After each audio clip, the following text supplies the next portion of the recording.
terjadi sekitar tahun 2000. Pada masa tu KLIA 2 memang tak wujud lagi. So dekat KL cuma ada KLIA 1 yang lama tu. So pramugari ni dia bekerja dekat Airlines Malaysia lah. Pada masa tu dia dah bekerja sebagai seorang pramugari dah hampir 2 tahun. Kerja sebagai seorang pramugari ni waktu landing dia memang tak menentu. Kadang waktu pagi, kadang-kadang tu waktu petang, kadang-kadang lewat malam. Even company dia telah menyediakan pengangkutan untuk pulang ke rumah, tapi bagi Aisyah dia lagi selesa untuk drive sendiri balik ke rumah sebab jarak airport dengan rumah dia memang tak jauh, dalam 15 minit. Tugas dia pada hari tu berakhir agak lewat malam dan bagi Aisyah benda tu adalah benda normal. Tapi pada hari tu nasib dia tak berapa nak luck, yang mana kawasan tempat dia selalu parking tu penuh. So dia terpaksalah parking dekat kawasan basement yang agak jauh dan lengang. Masa tu jam dah menunjukkan pada pukul 2 pagi. So dia pun berjalanlah perlahan sambil menuju ke arah kereta dia dengan tarik beg troli. Pagi tu angin agak sejuk dan mula berkabus, ditambah lagi dengan aircon yang ada dekat airport tu.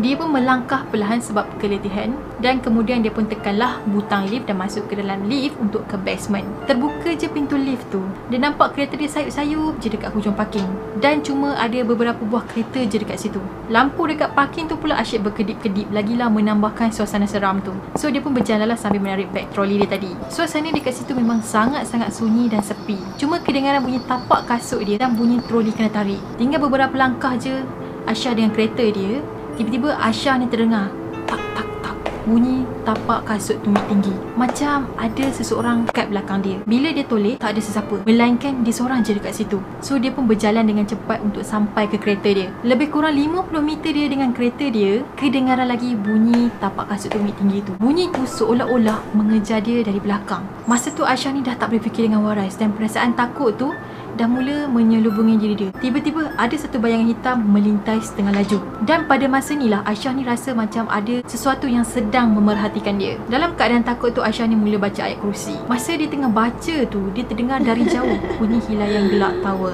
Lagilah Aisyah ni kalut mendekati kereta dia. Dia pun buka handbag dia dan mencari kunci kereta. Masa dia tengah cari-cari kunci kereta dalam handbag dia, pada masa ni lah ada seseorang telah menepuk bahu dia. Tapi Aisyah ni dia tak respon, dia tak nak peduli dah. Bila Aisyah ni dapat kunci kereta, dia buka pintu and then dia campak beg dia ke dalam kereta dan dia pun masuk ke dalam kereta.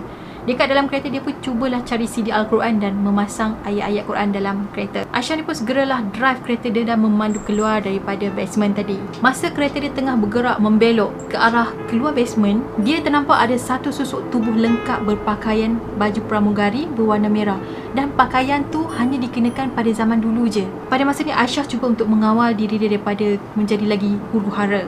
Apa yang lagi menakutkan, susuk tubuh tadi telah melayang-layang ke arah sisi kereta Aisyah. Wajah dia memang sangat-sangat mengerikan dan susuk tadi tu memandang dia dengan pandangan yang tajam. Setelah dia drive keluar daripada basement tu, Aisyah ni ternampak ada satu kumpulan geng-geng teksi yang berkumpul dekat satu tempat.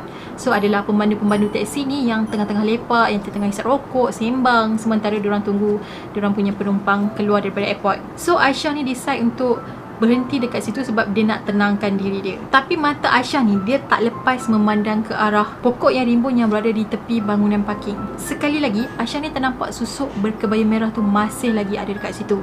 Dia pun cepat-cepat ambil phone dia dan menghubungi kawan dia. Masa tu dia ni memang dah tak boleh fikir dengan waras dah. Perasaan takut dan trauma tu masih menguasai diri dia dengan sangat kuat. Even ada pemandu teksi yang lepak-lepak dekat situ, dia masih lagi takut untuk buka pintu kereta dan keluar daripada kereta. So dia tunggu kawan dia dalam kereta sampailah kawan dia sampai. Aisyah ni cuba memandang sekali lagi ke arah tempat yang sama di mana susuk merah tu berada, tapi nampak gayanya susuk berkebaya merah tu dah tak ada lagi kat situ. Setengah jam lepas daripada tu, kawan dia pun sampai. Malam tu dia balik dengan kawan dia, manakala kereta dia pula dipandu oleh adik kawan dia, sebab dia memang dah tak ada kekuatan langsung untuk drive balik ke rumah. Sebenarnya kawan dia ni memang tak tahu apa yang terjadi dekat dia sebab Aisyah ni tak buka mulut lagi.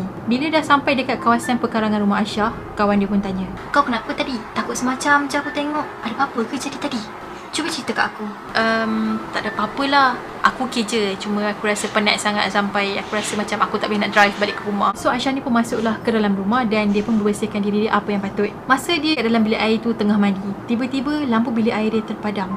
Dia ingat kejadian seram tadi tu akan berakhir dekat KLIA je. Tapi rupa-rupanya benda tu tak biarkan Aisyah balik dalam keadaan yang tenang. So Aisyah pun kalut-kalutlah keluar daripada bilik air dia dan memasang CD Al-Quran. Jadi bila dia dengar orang mengaji, so hati dia jadi tenang sikit. Tiba-tiba grill tingkap dia ni telah dikuncang dengan sangat kuat oleh sesuatu.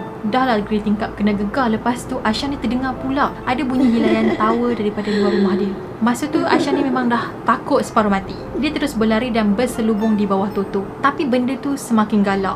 Makin benda tu tahu yang Aisyah ni memang dah jadi sangat-sangat penakut, makin seakan benda ni mengusik Aisyah. Masa Aisyah tengah berselubung dalam Toto dia tu, Aisyah ni dah terbayangkan wajah sosok kebaya merah tadi dengan muka yang sangat mengerikan, matanya yang terjegil dan lidah dia yang sedikit terjelir. Agak lama juga Aisyah bersembunyi dalam Toto tu. Sampailah Aisyah ni mendengar lawan azan subuh telah berkumandang dan barulah gangguan tadi berhenti.